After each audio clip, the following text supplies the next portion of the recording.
La cathédrale Saint-Joseph de Saint-Melima a vibré le dimanche 24 novembre 2019 au rythme d'une messe solennelle, laquelle avait en son sein des invités de marque. Répondant favorablement à l'invitation du tout premier recteur du diocèse de Saint-Melima, l'abbé Stéphane Kon-Obaté, les autorités administratives, entre autres les délégués départementaux, les forces armées et police, sans oublier les chefs traditionnels, étaient tous présents, preuve d'une redéfinition des relations existantes entre l'État, incarné par le pouvoir temporel, et l'autorité spirituelle qui est l'Église.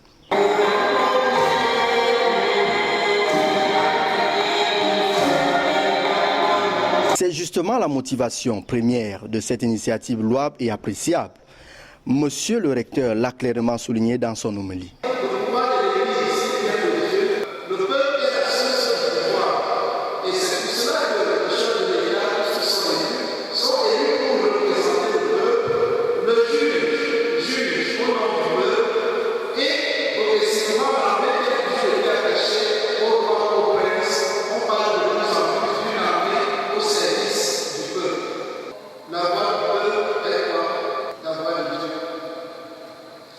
Célébrant du coup la fête de Jésus-Christ et la fin de l'année liturgique, il était important pour l'homme de Dieu de rappeler aux détenteurs des parcelles de pouvoir de l'État l'avantage d'une mutualisation des efforts, laquelle permettra résolument le bien-être des populations, car la voix du peuple est celle de Dieu et quiconque sert son peuple sert également Dieu.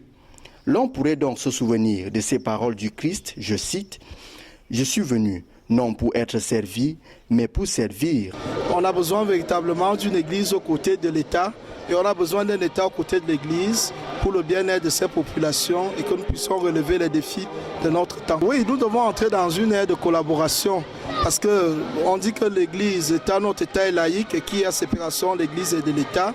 Et beaucoup pensent cette séparation comme opposition ou juxtaposition ou substitution, que non.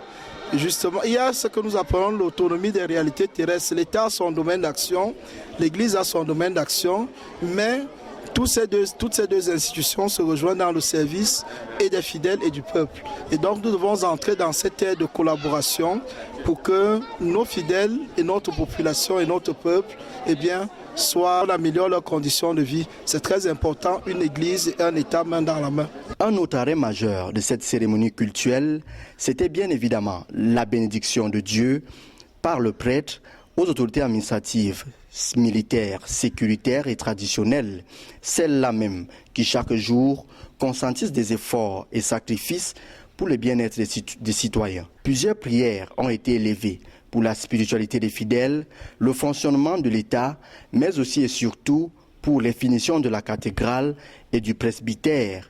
Tout ceci dans une communion parfaite.